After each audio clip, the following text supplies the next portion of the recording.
Mathieu et Nicolas, je vous trouve là à la manifestation du 1er mai à Lyon.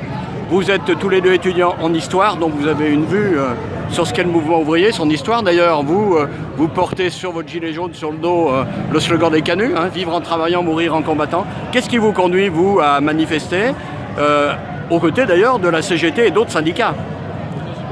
Alors, donc le 1er mai, c'est évidemment une date très importante, c'est la fête des travailleurs, et là, sur le coup, comme il y a ce mouvement national qui a surgi en fait en fin d'année dernière, il était évidemment ultra important, vu que beaucoup de nos revendications vont évidemment sur le même terrain que les syndicats.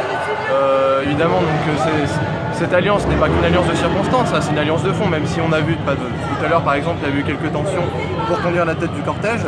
Bon, on veut montrer qu'on est là, on est solidaire avec ce qui se passe voilà, tous les 1er mai depuis de nombreuses années. Et puis même, je pense, hein, même toi l'année dernière, est-ce que tu y étais aussi, même en civil, voilà, on était tous. Hein. Donc là, c'est juste la spécificité que cette fois, on est venu en gilet jaune. Voilà, donc... Bon, aujourd'hui, vous êtes gilet jaune, pourtant vous êtes étudiant. Qu'est-ce qui vous conduit à porter ce gilet? Alors nous on suit le mouvement depuis le début, c'est avant tout parce que c'est un mouvement qui réunit en dehors des clivages politiques, puisque c'est pas un mouvement qui était récupéré par des groupes politiques, et c'est ce qui nous plaisait vraiment, c'est que nous, il y a des problèmes en France qu'on voulait illustrer, qu'on voulait mettre en... Par exemple lumière.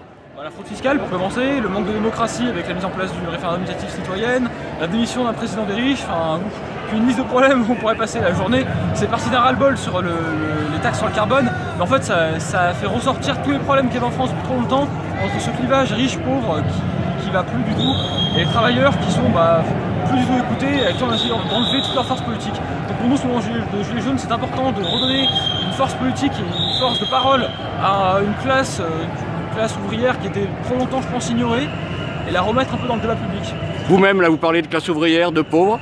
Votre origine sociale, si je peux me permettre? Oh non, je peux me permettre. Alors moi, initialement, je suis issu d'une famille assez aisée, hein, on va pas se mentir, qui a beaucoup perdu au fil du temps pour se retrouver au bas de la classe moyenne.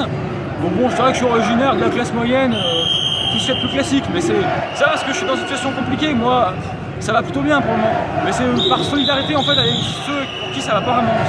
Sur quoi ça peut déboucher finalement, non seulement cette manif du 1er mai, mais le mouvement des Gilets jaunes, et puis même le mouvement syndical, puisque vous étudiez l'histoire, vous voyez comment le mouvement syndical a évolué dans l'histoire. Et bien en fait, ce qu'on espère, c'est une agrégation des forces en fait. Au final, voilà, cette alliance de fond se concrétise véritablement, et on aimerait bien aussi que plus de syndicalistes viennent nous rejoindre les samedis.